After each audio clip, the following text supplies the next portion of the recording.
Halo teman-teman, perkenalkan nama saya Siti Hanessa Nur Habibi dari kelas 2 SIC. Di pertemuan kedua ini saya akan menjelaskan bagaimana instalasi Node.js tersebut. Lalu yang pertama itu cara menginstalasinya itu sudah seperti biasa teman-teman. Ini dia, lalu klik, lalu nanti sudah ada di sini unduhan gitu teman-teman. Lalu saya di sini saya sudah diinstal. Jadi sebelum diinstal itu ada beberapa caranya. Jadi kita harus mengecek dulu nih Node.js ini sudah terinstall atau belum. Jadi kita cari ke terminal, lalu kita tulis aja nih, lalu npm -v. Nah, kalau sudah seperti ini berarti sudah sukses diinstal ya teman-teman, artinya itu sudah berhasil gitu. Lalu cd. Nah, setelah itu kita masuk ke mkdir rek 2 SIC. Nah, setelah itu ini berarti tandanya kita sudah membuat folder baru ya teman-teman. Lalu kita buat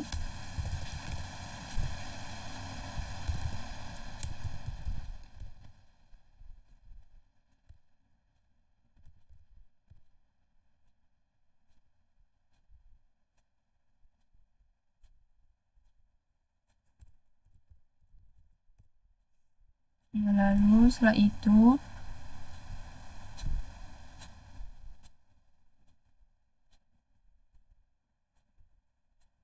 kita buat npm di sini aja teman-teman. Nih,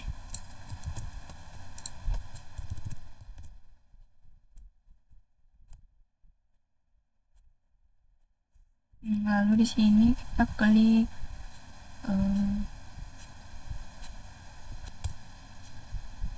ya, lalu kita klik yang React ya teman-teman.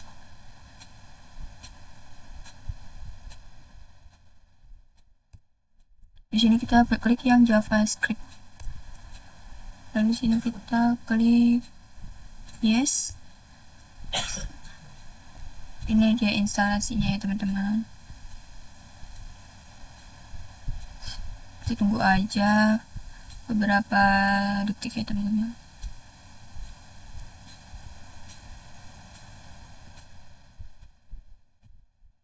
Nah, jika sudah ada di sini, itu kita ada nih langsung keluar kayak gini ya teman-teman. Lalu kita kontrol, klik ini.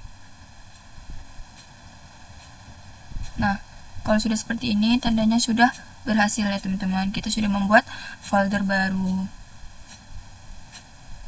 Jadi di bagian ini saya akan menjelaskan gimana sih konsep React.js ini yang saya pakai dalam pembuatan aplikasi ini. Jadi React.js itu adalah library atau perpustakaan dari JavaScript yang digunakan untuk membangun tampilan atau user interface yang berbasis dari komponen.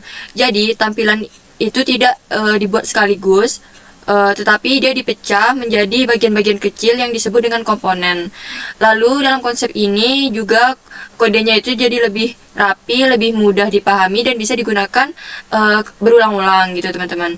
Jadi setelah itu saya juga menggunakan props, yaitu cara untuk mengirim data dari parents komponen ke child komponen.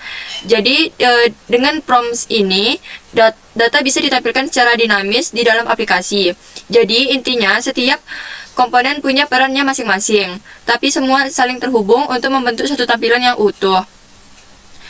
Lalu saya akan menjelaskan di zona yang pertama, yaitu planning, allo, dan wireframe.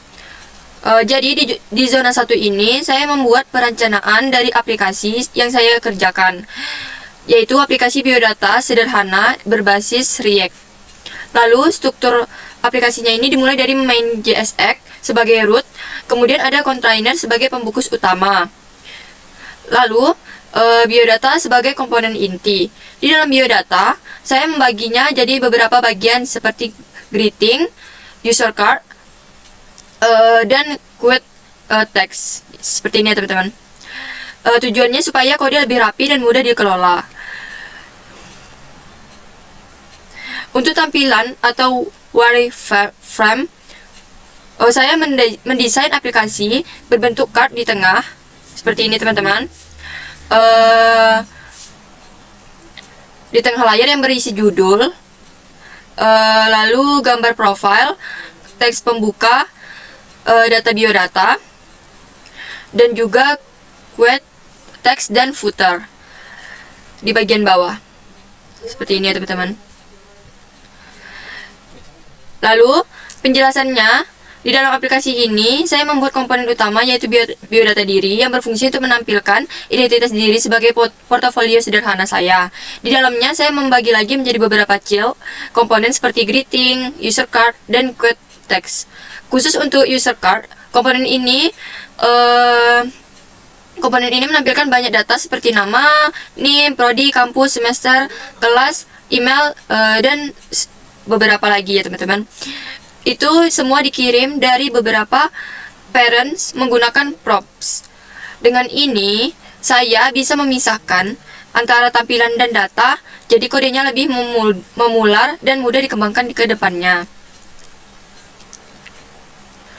Lalu di zona yang kedua, itu saya bedah kode. Yang pertama itu bagian yang komponen utama atau parent komponen yang mengatur seluruh ketampilan. Semua komponen seperti greeting, user card, dan quote text dipanggil dalam di sini, sehingga biodata menjadi pusat pengontrol tampilan. Lalu kemudian saya menggunakan komponen controller sebagai pembungkus, di mana saya memanfaatkan children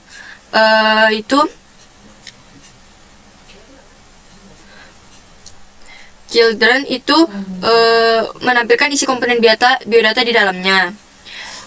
Ini artinya itu child ya teman-teman.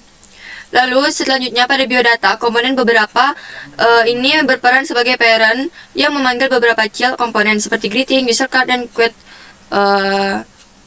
text ya teman-teman. Seperti ini. Ini greeting, user card, lalu ini quote text.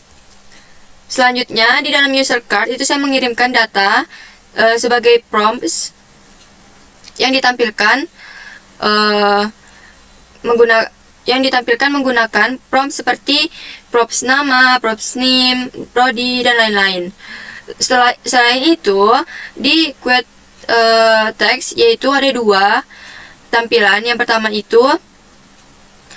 Teks yang pertama itu huruf besar dan teks yang kedua itu huruf kecil supaya lebih menarik ya teman-teman. Setelah itu di yang pertama tadi ada main.js. Main.js ini berfungsi sebagai create root yang digunakan untuk menampilkan aplikasi React ke halaman web. Gitu ya teman-teman. Setelah itu di zona yang ketiga ini saya akan membuat beberapa contoh error yang mungkin terjadi pada saat membuat aplikasi React. Error pertama adalah kesalahan pada penulisan tag JSX. Seperti ini teman-teman, bisa dilihat bahwa di sini tidak menggunakan ini teman-teman. Tidak benar ya. Setelah itu di sini menyebabkan error. Kenapa error? Karena dari dalam React semua komponen harus ditutup dengan benar, seperti self-closing tag gitu teman-teman. Jadi jika sudah diginikan, jadi semua tag itu harus ditutup dengan benar. Yang awalnya seperti ini jadi seperti ini. Error yang kedua yaitu saya tidak mendeklarasikan props di dalam komponen, sehingga data yang dikirim dalam parents tidak bisa diterima dan akhirnya tidak memuncul apa-apa. Seperti ini, tidak ada di dalam function user card ya teman-teman, kosong tandanya. Jadi seperti ini tidak bisa diterima gitu. Jadi yang benarnya itu harus dideklarasikan agar bisa digunakan dalam komponen. Jadi itu menyebabkan tidak memunculkan apa-apa. Setelah itu di error ketiga, saya membuat error. Saya menggunakan penulisan style seperti HTML biasa, padahal di React harus menggunakan objek. Seperti ini ya teman-teman, yang benarnya. Di React penulisan CSS itu di dalam inline berbeda karena menggunakan JavaScript object. Harus di dalam ini teman-teman, CSS inline yang berbeda. Tidak bisa langsung penulisan seperti HTML biasa. Jadi jika kita menulis seperti ini, hasilnya itu tidak muncul apapun. Jadi dari sini, dari ketiga error ini, kita bisa simpul bahwa jika kita mengoding atau kita penulisan kode, kita harus teliti satu persatu, karena bahwa hal yang kecil-kecil seperti penulisan yang salah itu dapat mengakibatkan dampak yang besar gitu ya teman-teman. Lalu saya akan melanjutkan demo aplikasi yang sudah saya buat. Jadi seperti ini ya teman-teman hasilnya. Ini di sini kita bisa lihat bahwa aplikasi berjalan dengan baik tanpa error. Tampilan utamanya menampilkan judul, gambar profile, lalu ini teks pembuka, lalu biodata seperti name, nama, prodi, dan lainnya yang ditampilkan melalui komponen user card. Di bawahnya terdapat quote dari komponen quote text sehingga terdapat terlihat lebih lengkap. Untuk tampilan visualnya saya menggunakan file custom CSS, makanya hasilnya itu terlihat lebih menarik dan terlihat lebih matching ya teman-teman. Jadi saya memisahkan nih antara struktur dan tampilan, di mana React digunakan untuk menyusun komponen dan CSS digunakan untuk mempercantik tampilannya. Di beberapa styling saya menggunakan seperti membuat tampilan berbentuk card di tengah, menggunakan warna yang sangat gelap, serta menambahkan border seperti ini teman-teman, border dan shadow supaya tampilannya lebih menarik. Dengan styling ini aplikasi jadi lebih rapi dan terlihat nyaman dilihat dan user friendly. Lalu kita akan melanjutkan ke demo errornya teman-teman. Jadi kesini aja. Lalu yang pertama itu error dari tadi itu errornya ini teman-teman. Jika ini tidak ada, maka seperti ini dia teman-teman. Tidak tampil atau muncul error. Nah, seperti ini teman-teman nih. Sudah jelaskan teman-teman, berarti ini ada yang salah di sini. Setelah itu, jika saya menambahkan akan muncul seperti biasa lagi. Lalu yang kedua itu ini ya teman-teman, parameter prop. Jika saya hapus seperti ini tampilannya, tidak muncul apa-apa teman-teman. Jadi jika saya masukkan seperti biasa, maka akan muncul seperti yang tadi ya teman-teman. Setelah itu ini teman-teman, ini tuh tadi seperti ini ya teman-teman. Nah, jika kita membuatkan teks HTML biasa, tidak menutup kurung kurawal itu, kita tidak bisa menampilkan isinya gitu teman-teman. Jadi sangat berpengaruh gitu ya teman-teman. Jadi di React.js ini kita tidak bisa langsung membuat HTML seperti biasa. Kita harus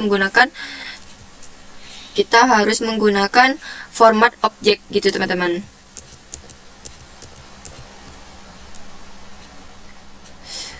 Jadi dari demo ini saya memahami bahwa kesalahan itu bisa berdampak besar gitu ya teman-teman. Lalu yang terakhir itu saya akan menunjukkan gimana sih Git dan alur kerjanya Git gitu ya teman-teman. Nah, ini saya juga memasukkan seperti ini. Ini maka ini sudah berhasil tergit gitu ya teman-teman. Nah, mungkin dari penjelasan saya tersebut, mungkin itu saja yang bisa saya jelaskan. Mungkin lebih dan kurang mohon dimaafkan. Sekian, terima kasih. Assalamualaikum warahmatullahi wabarakatuh.